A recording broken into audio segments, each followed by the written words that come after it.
Thank you for joining this session on asset mapping led by Rebecca Harding, the CEO of Clover Strategic Consulting. We are especially pleased to have her as a guest today to present. Rebecca Harding has many talents, but her superpower is bridge building. She helps transform museums, nonprofits, and government agencies into inclusive and equitable spaces, centering work on valuing people. Rebecca applies a systems thinking approach, prioritizing how policies and processes interconnect from leadership right to the ground level.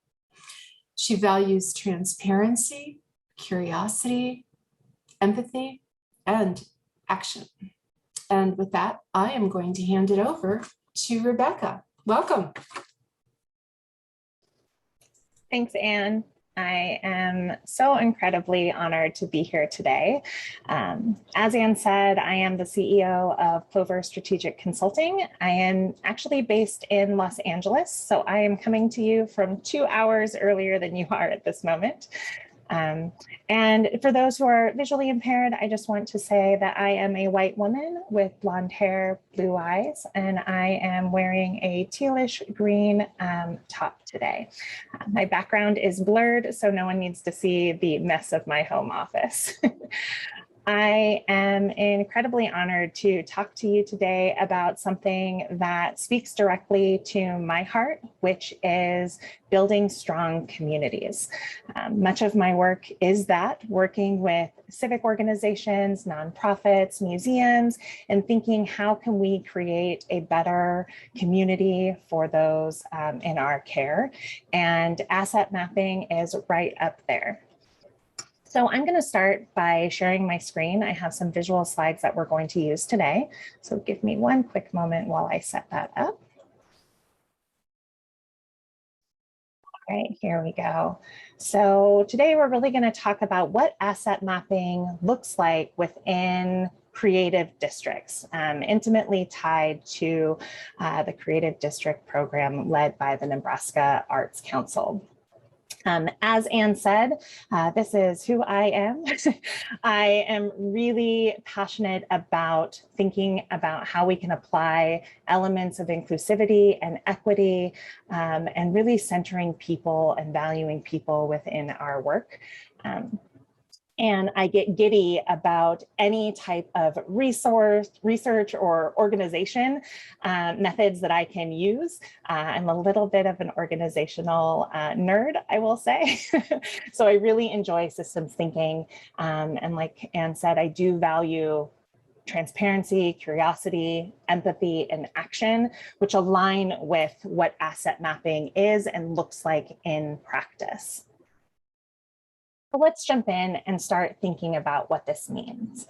I came across this quote, and unfortunately, I don't remember who said it, but many, many moons ago, I was attending a conference about urban development. And someone said that cities are like museums, that there is art literally everywhere. I enjoy traveling when I am not working. And one of the things I always look out for are those hidden art that you can find throughout the cities. Being someone who grew up in museums, who has worked in museums, it's almost as if my soul calls to those spaces.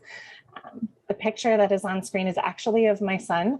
We were recently in Hawaii, and I've charged my children with kind of looking out for different types of art as we are navigating through different cities that we visit.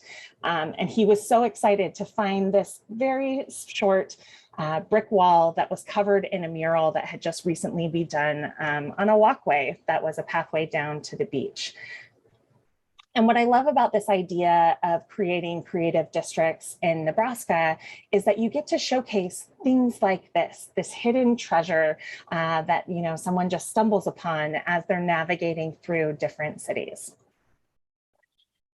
Many of you might not be familiar with what asset mapping is. So the term that I kind of decided to settle on in the context for the Nebraska Arts Council grant for creative districts is that it really is a collaborative process that communities will undergo to help identify and collect where their creative resources are within their community or specifically within their district. Now, when I say resources, I am actually talking about a variety of resources. Many people might immediately think that a creative resource is a museum, or a creative resource might be an artist gallery. But actually, creative resources can take many forms. And so throughout today's presentation, I'm going to break down what I mean by creative resources in talking about its people, those who live within the community and contribute to the creative atmosphere and culture, the places where creative spark is started, and then different programs that might exist throughout the community. So you might, ask, if I'm doing, if I'm thinking through what is the purpose of asset mapping, ultimately asset mapping just provides information about the strengths and resources of a community.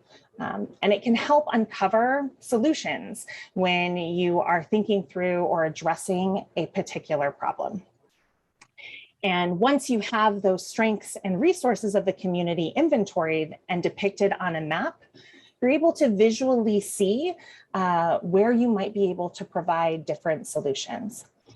So in this context, asset mapping is really important because, one, it's a requirement for the Creative District program that is being launched by the Nebraska Arts Council. So in order to undergo that process, you're going to need to complete an asset map for your creative district.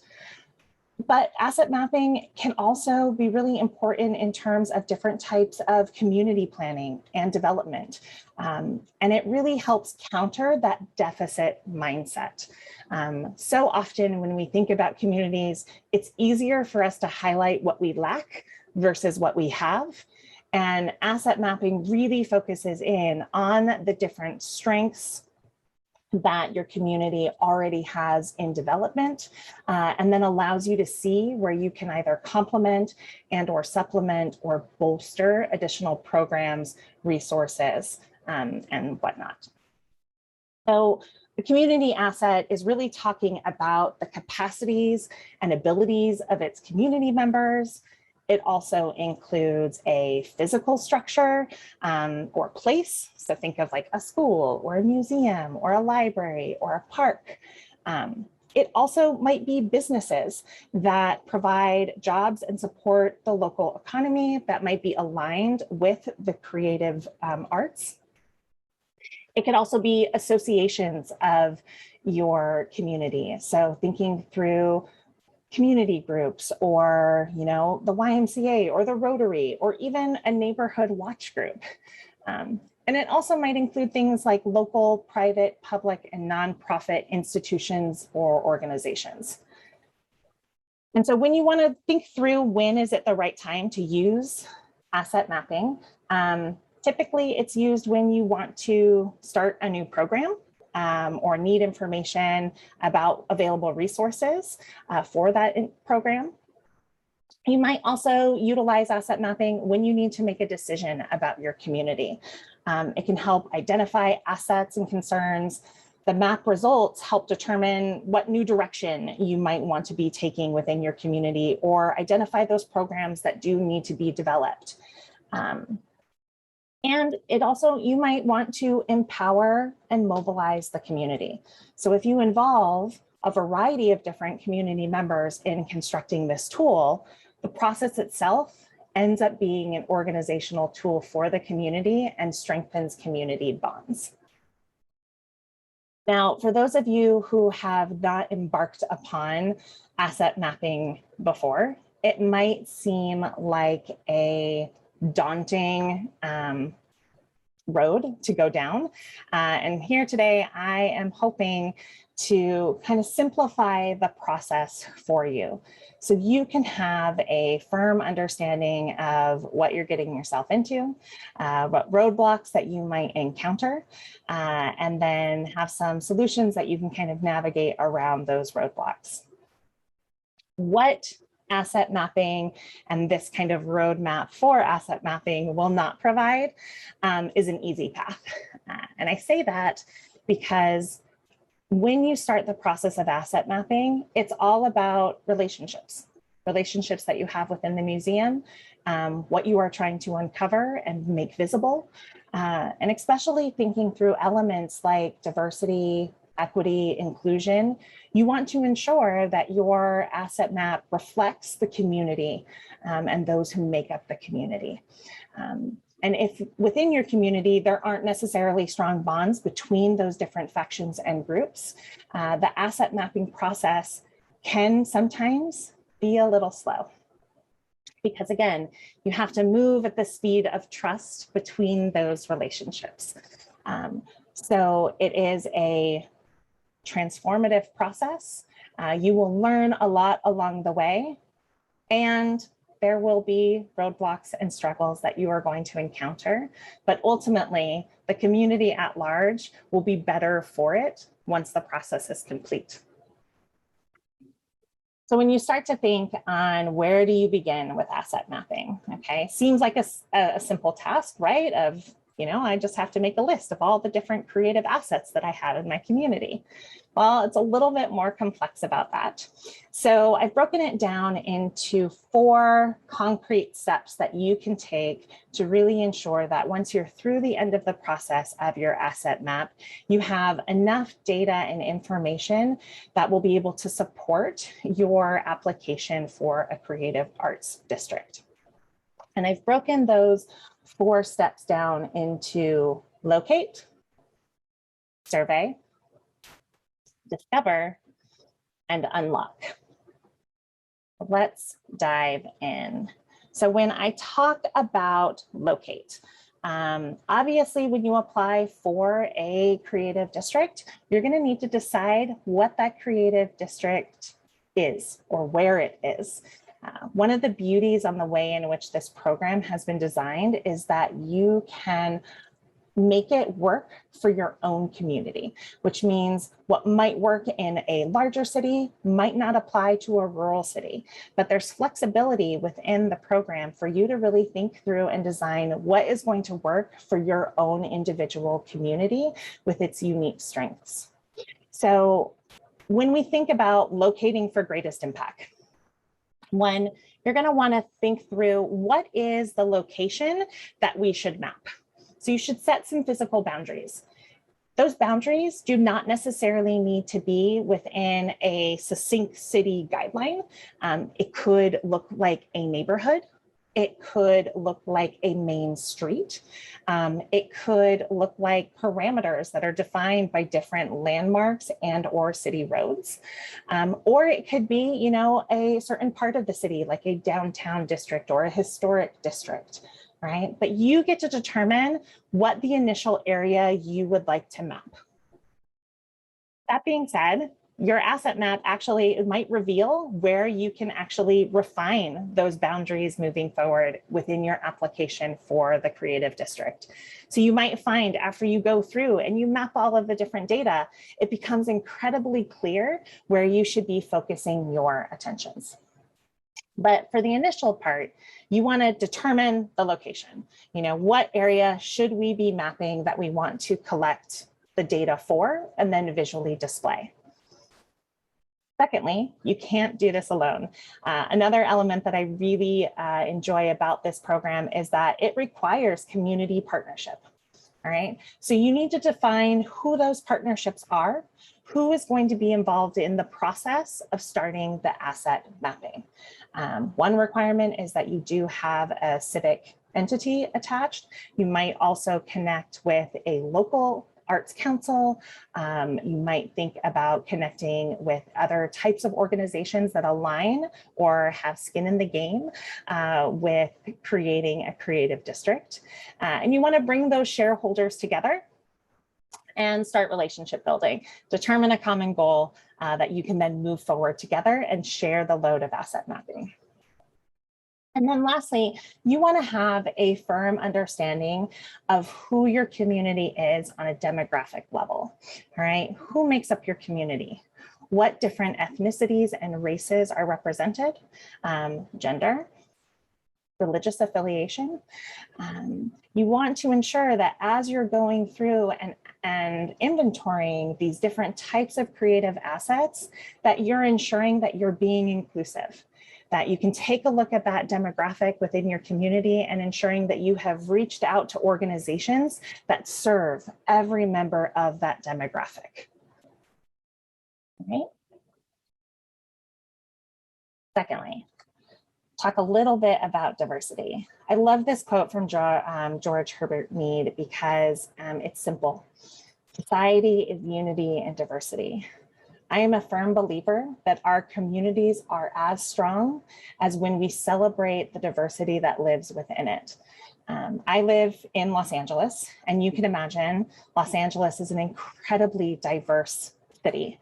I mean, it's such a big city that we have cities within our city. So I technically live in Los Angeles, but I also live in the Northwest Valley of Los Angeles. And within my community, there is a vibrant Jewish community. There is a vibrant Latinx community. There's a vibrant Caucasian community and Black community. And I love taking my children to different types of events that actually bring those different community members together, where we can celebrate each other's diversity. So again, in thinking through this process, when you're thinking about locating, you want to ensure that unity is a part of that locate, all right? That you're providing different opportunities to involve all of the different community members within your organization. I'm sorry, within your community. So that moves us on to number 2. And this is where the majority of the process is going to take place. These are where you're going to have your initial data collection, and it's in the survey process. So once you've determined what your boundaries for your mapping are going to be, you've assembled your key partnerships that are going to share in the work, and you have a firm understanding of the community that you serve. Now you move into actually surveying and really mapping out what these creative assets are. And I've broken creative assets into 2 different spaces. One, places and spaces. So thinking through what physical creative assets do we have within our community or within the boundaries that we are exploring. And then secondly, the people. Who in our community has creative skills, knowledge, and abilities that will help bolster this type of programming. And what I'm going to do in a moment is kind of break down these 2 different groups into subgroups. So get really specific so you can start thinking through and brainstorming initially. So if you're interested in creating or applying to the Creative District Grant, I encourage you, if you've got some paper nearby, just take out a quick brainstorm. It'll be interesting to see what comes to top of mind for you in this process. So you can take out a piece of paper, you can fold it in half, or you can use one side for places and spaces and one side for people. And just kind of see as we go through the different categories, how many different types of people and or organizations or places and spaces you're able to kind of jot down throughout the process. It also gives you a slight heads up in the game that you can do a little bit of this legwork today during this workshop. All right, so let's dive in and let's talk first about spaces and places. But when we're talking about spaces and places, we're talking about physical structures and or entities that happen within your community. And they can look like a variety of different things. So I start up at the top in regards to organizations. And what I mean by organizations is you have nonprofit and government entities that can be aligned within the creative and cultural realm.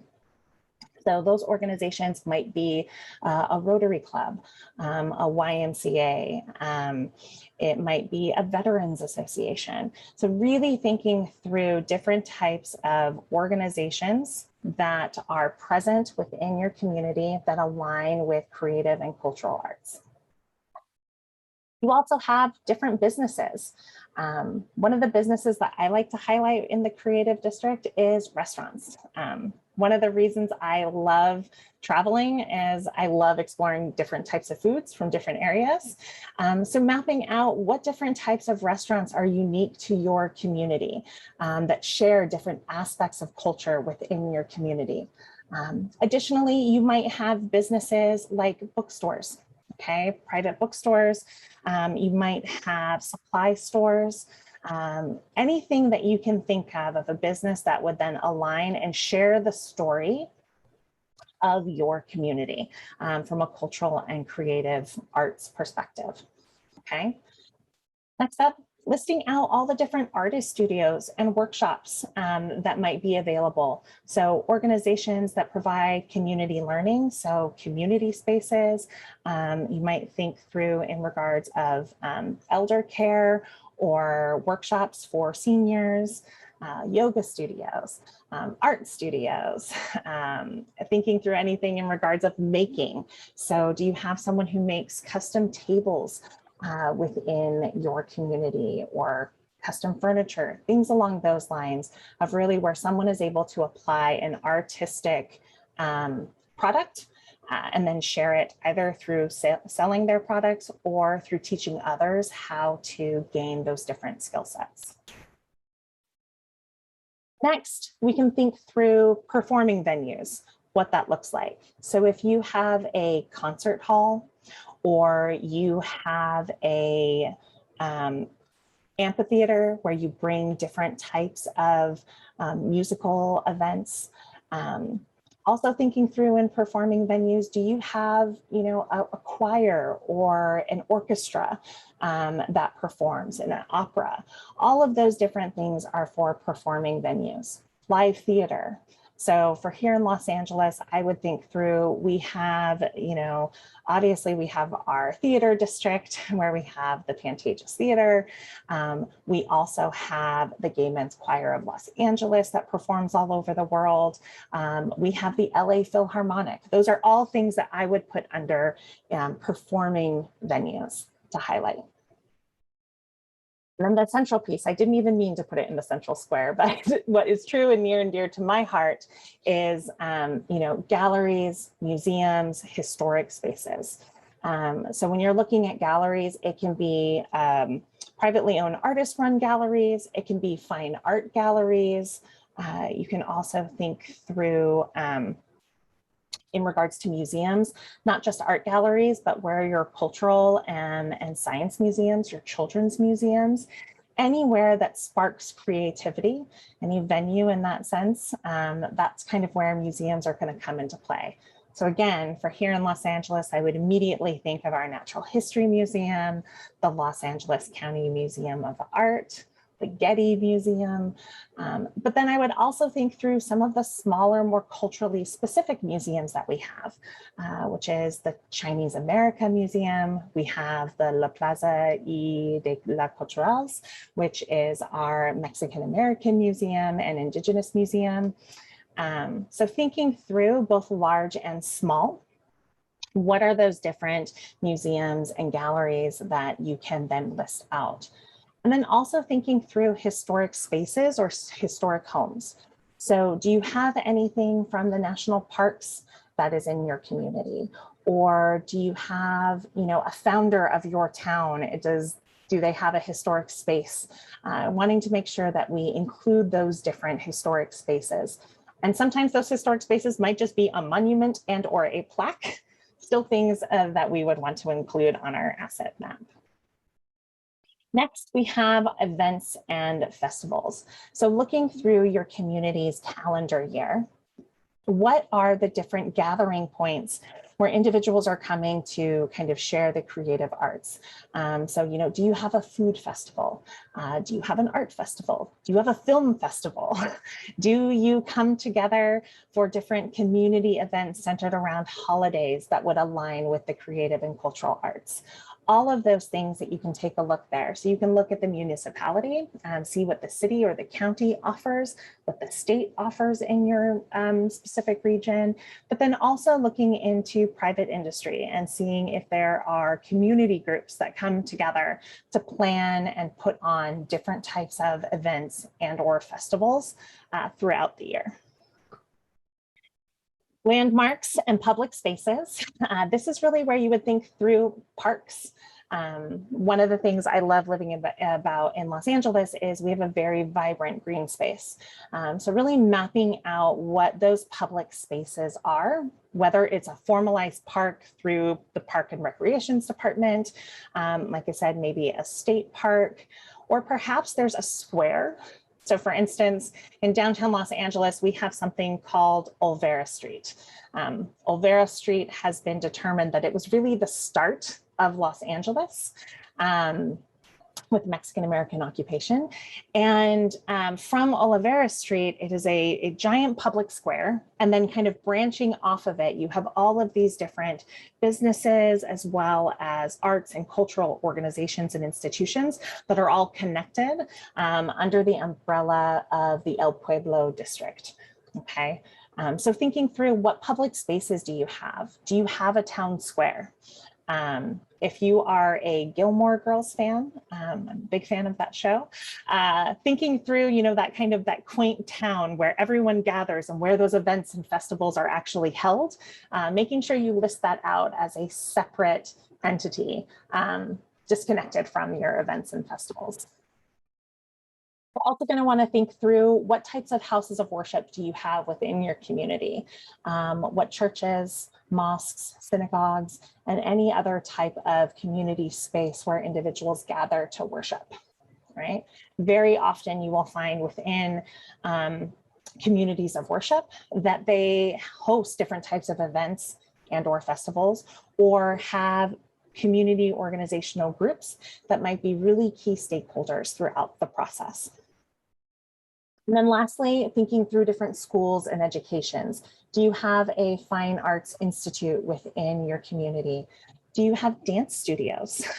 Again, like an art studio. I know that connects with the artist workshop, but like a theater or drama school that students can attend.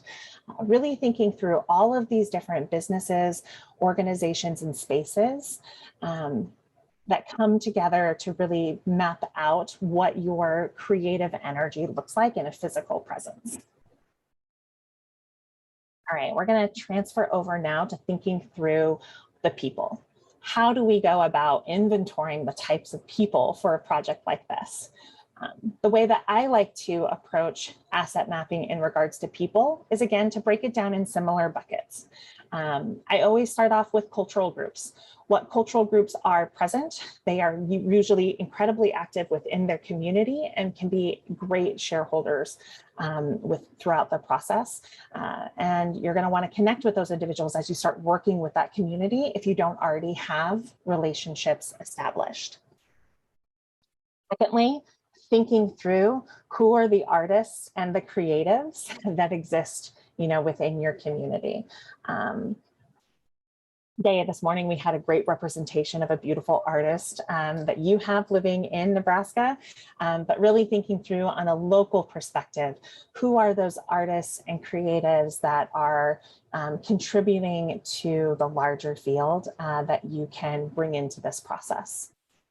You also might want to think through community groups. So earlier I kind of mentioned, you know, a neighborhood watch. That could be a group of individuals that have organized that are interested in bettering their community. So finding what different types of community groups exist within your organization. Locally, we have a great group that's actually run through the YMCA, and it's called Dads and Daughters. And it's a bunch of dads who want to have good relationships with their daughters, and they do all sorts of types of outings and things like that throughout the year. So really teasing out those different community groups that exist that might be then aligned to your shared goal. Educators are always great collaborators. So thinking through within your organization, do you have educators that are going above and beyond? Your art teachers, your theater teachers, your music teachers, individuals who would be really interested in strengthening those community bonds and provide opportunities for their students to participate in something like a creative district. Also thinking through community influencers, and apology for the typo, I just saw that, but thinking through your community influencers. Nowadays, there's a lot of social media influencers, but these are the ones I want you to specifically think about in regards to who are the movers and shakers within your town. If there is a new initiative that is being pushed through, these are usually the people who are either up front leading the charge or behind the scenes kind of supporting the work. A great place that you can take a look for community influencers is go to your civic meetings. So go to your town council meetings or go to your city planning meetings. Community influencers are typically there. So you can identify those individuals. Also incredibly important, specifically when thinking about a creative district or cultural arts, is talking with your Indigenous leaders. Here in Los Angeles, we actually have the largest urban Indigenous population in the nation. And I've worked at several different museums where we worked incredibly hard to ensure that the relationships that we are building with our Indigenous peoples and leaders are incredibly strong, and providing them opportunities to share their stories from their perspective, rather than kind of another institution or another organization telling their stories. It's a really great way that you can be inclusive to our Indigenous populations. So thinking through what are the Indigenous groups that are historic to your community, town, and space, and then specifically what active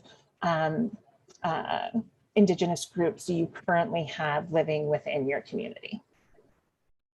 Civic leaders are also another great group to approach for shareholding. They are individuals who are going to have a really firm understanding of the infrastructure of your city. So they're the individuals who are going to know about permits and policy and processes.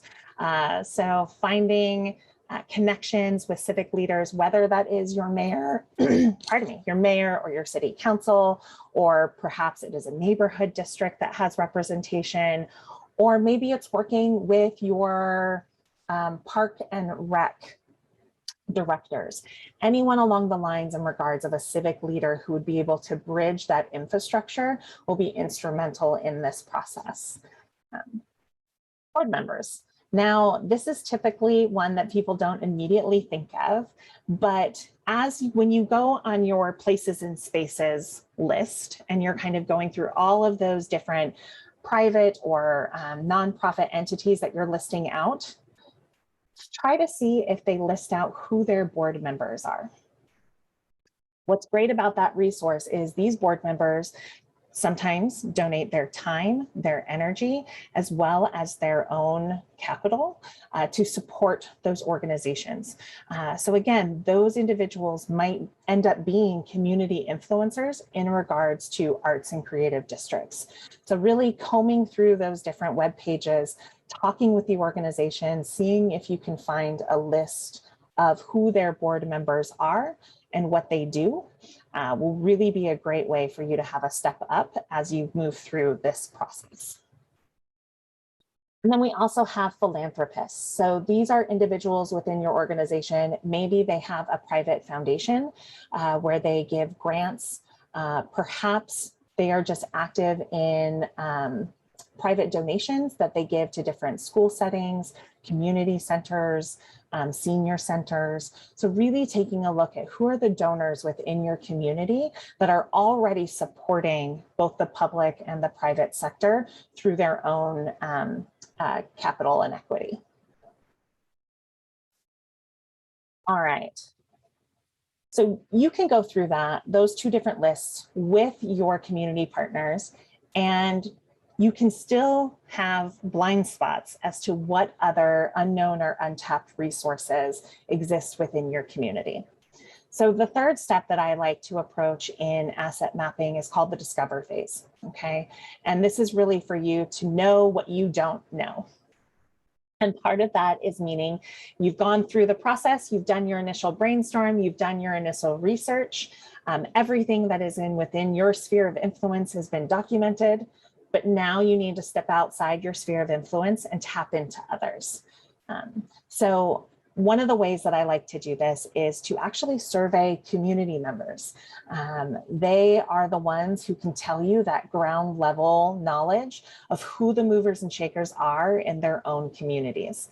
So you can design, an email survey to go out. You could mail a survey out to the specific region or district, or you could even show up in different spaces if you have, outside of a museum, in a downtown centralized area or in a park, and just do kind of informal popcorn surveys with individuals, asking them to identify, what are the spaces that give you artistic inspiration? Where do you go to appreciate the arts?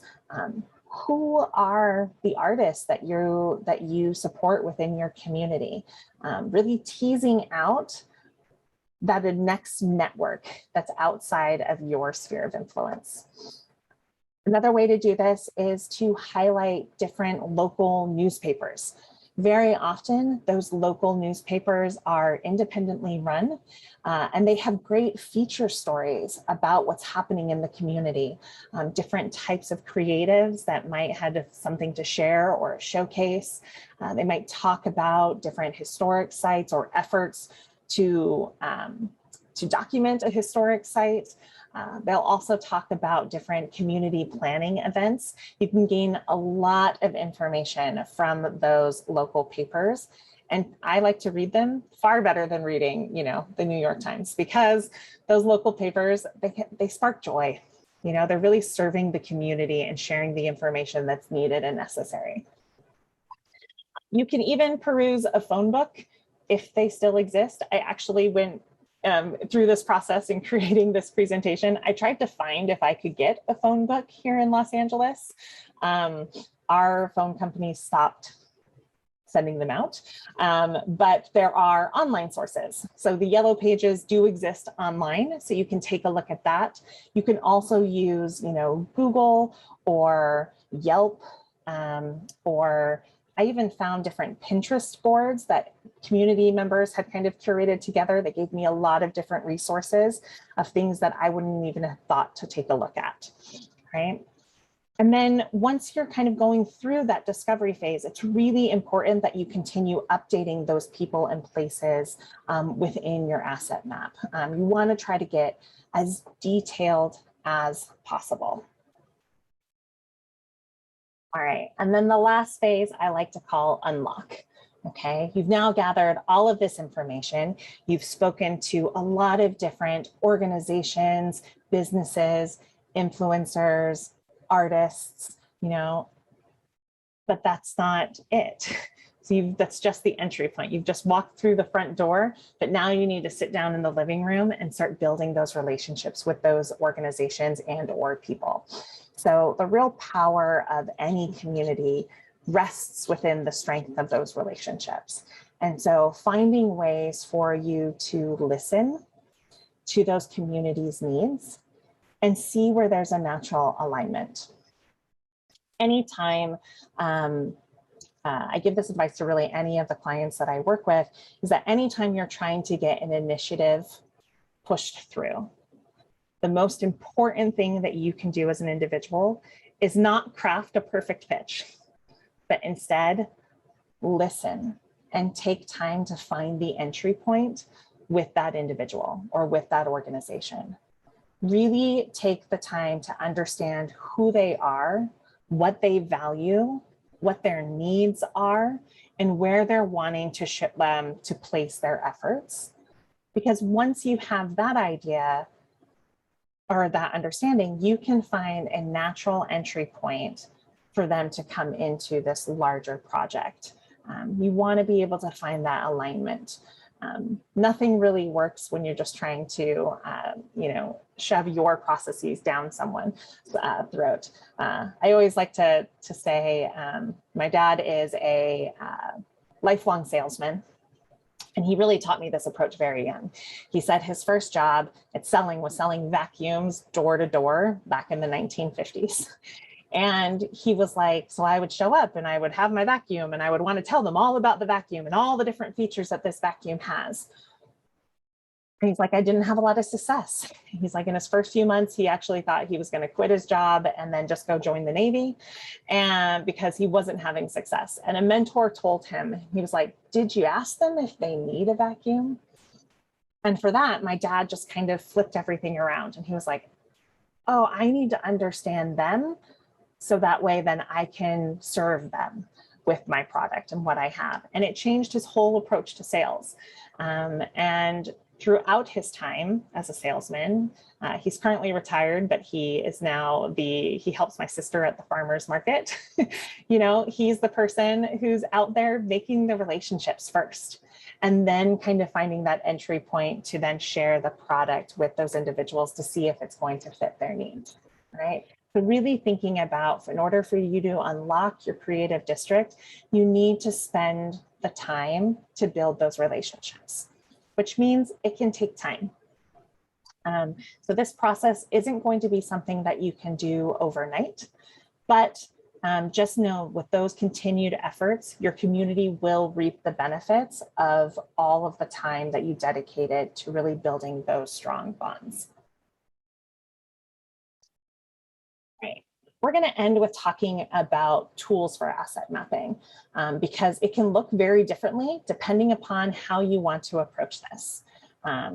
You can actually just go and print or buy a local map and actually physically, tangibly lay it out in front of you, draw the districts, and then use color-coded stickers to represent the different types of places and spaces and people within the organization. So if you're old school, you're not tech savvy, or don't have access to a lot of different types of technology, or that's just really intimidating, you can do that. You can really go back to paper, which is how I like to do things anyway. If you want to have a asynchronous, collaborative online tool that multiple stakeholders could actually access, share, and contribute to, you could build something out through Google Maps. And I'll actually show you a map that I've created for my own personal interests in just a second. And then lastly, there is a mapping software. It's online based. It's called Arcgis. This is kind of the premier mapping software for a lot of nonprofits and educational groups and civic groups. You can get Arcgis subscriptions for free. So this could potentially be a free resource for you, but it can get incredibly detailed. And I'll show you two different versions of what that looks like. All right, so I'm going to stop sharing really quick. And I'm going to do a new share. Hold on a second. I'm just going to do a quick transition. I'm going to pull up those examples so you can see what that looks like. Okay, so the first one that I'm going to show you is actually a Google map that I created myself. So when you go to Google Maps, so let's just go up here, you have the ability to hit these three little down or vertical or horizontal arrows or lines, and then you can go to something called Your Places, okay? So you can find your labels, saved places that you've wanted to go to, places that you've visited if you've checked that off, but they also have this function right here called Maps. If you click on Maps, you can actually make your own map. So here, this is an insider tour of Chicago that I actually created for a student group that I was going to a conference.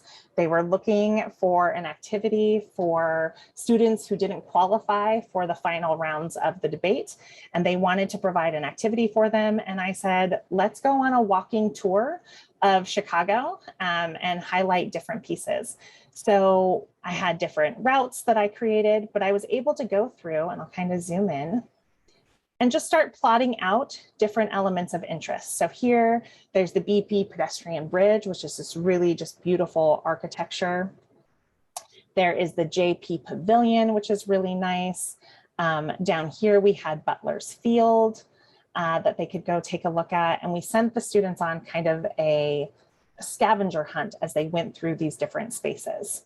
And so you can save that map. Go back to my map. And be able to print that out. So for every single space that I wanted to create, I could put these different layers. So we had a lot of gardens, we had the Art Institute, we had fountains, we had different trolley stops on there for individuals who were going to go out to the Navy Pier. We wanted to show them where they could get on and off.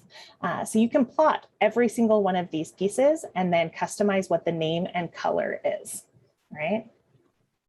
Another map that I created, I'm a big history buff, so I wanted to make sure that I attended every single presidential library as well as presidential historic site. So I started mapping these out. All the green ones are the ones that I've gone to.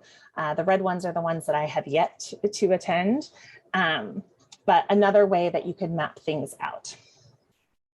Additionally, I want to show you what ArcGIS looks like. So if you just go to esri.com, that's where you find ArcGIS. There's a lot of different ways that you can use these maps and layers of maps. It's a really formative tool that's also fairly easy to use. I am not very tech savvy, and I've been using ArcGIS for about 10 years with a lot of different projects that I've done within museums, nonprofits, and with local governments. But you can create a cultural asset mapping that looks just like this. So the city of Chicago did a cultural asset mapping project. And so each of these little dots show different people, different places and spaces. And what I mean is when you do the asset map and you start to see where the data points are, you could see, all right, we have a lot of people and places in this space. This will help you refine where those boundaries are for your creative district, potentially, okay?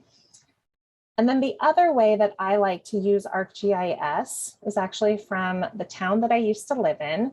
This was a project that was done in collaboration with a high school as well as the local government.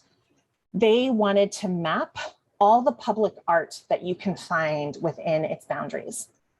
And so they use something called story maps. What story maps does, it allows you to physically plot the space onto the map, but then you can also go through and it lets you put pictures and images and descriptions. And so the students went around and they documented all of these different public art pieces that they found and then provided this story map, which actually third grade teachers use to teach students about their local community and what they can find within their community. So this is just another way in which you can visually represent the data. And story maps, like I said, again, very easy to use. Uploading the image, determining the coordinates, and then just entering in the text and the description that you have. And so it's another great way to utilize this in a presentation if you're trying to get additional stakeholders on board with your project. It's just a great tool. All right, I wanted to make sure that I left